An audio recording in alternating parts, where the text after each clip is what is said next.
안녕하세요. 손해사정법인 더 맑음의 김주연 손해사정사입니다. 교통사고를 당했을 때 보상 문제로 고민하신 적 있으신가요? 오늘은 손해사정사가 교통사고 보상 합의에서 어떤 역할을 하는지, 그리고 변호사와의 차이점은 무엇인지 명확하게 알려드리겠습니다. 특히 손해사정사가 합의를 대신할 수 있는지에 대한 궁금증을 해결해 드릴게요. 손해사정사의 업무는 무엇일까요? 손해사정사는 교통사고 등 다양한 사고에서 발생한 손해를 평가하고 손해액을 산정하는 전문가입니다. 주요 역할은 크게 5가지로 나뉩니다. 첫째, 사고 발생 사실을 조사하고 확인합니다.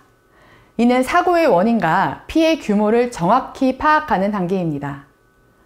둘째, 보험 약관과 관련 법규를 적용해 피해자가 받을 수 있는 보상 범위를 판단합니다. 셋째, 사고로 인한 손해액을 구체적으로 산출합니다.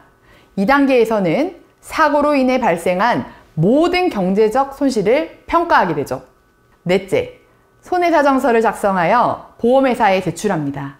이 문서는 피해자가 정당한 보상을 받을 수 있도록 도와주는 중요한 자료입니다. 마지막으로 보험사에 대한 의견을 진술하여 보험사의 감액 시도에 대해 반박할 수 있는 논리를 제공합니다.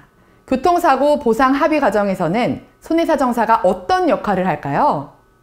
손해사정사는 합의 대리인이 될 수는 없지만 피해자가 받을 보상액을 산정하고 보험사와 협상하는 데 중요한 역할을 합니다. 예를 들어 어떤 피해자의 손해액이 5천만 원 정도로 산정되었을 때 보험사는 처음에 800만 원으로 조기 합의를 시도할 수 있습니다. 피해자는 이를 부당하다고 느낄 수 있겠죠.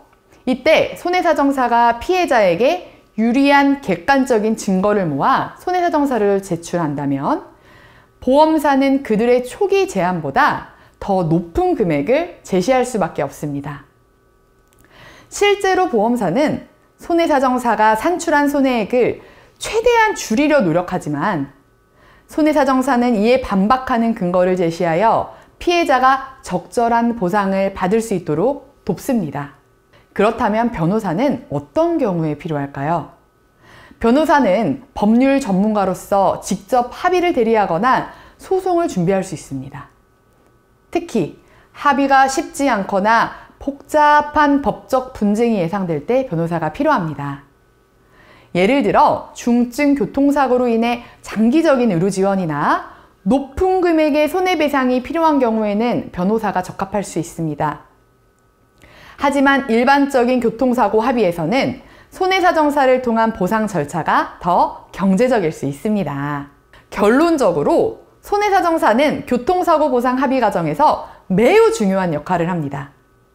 손해사정사가 직접 보험금을 청구하거나 직접 합의를 대리하는 것은 변호사법 위반으로 금지되어 있지만 그들의 전문성을 통해 피해자가 적법하게 보상을 받을 수 있도록 돕는 것은 가능합니다. 변호사와 손해사정사 중 어느 쪽을 선택할지는 사고의 복잡성, 보상금의 규모, 그리고 법적 분쟁 가능성에 따라 다릅니다. 따라서 교통사고를 당했을 때는 상황에 맞게 전문가의 도움을 받는 것이 중요합니다. 손해사정사를 통해 피해자의 입장에서 최대한 보상을 받을 수 있도록 하는 것이 교통사고 피해자에게는 큰 도움이 될 것입니다.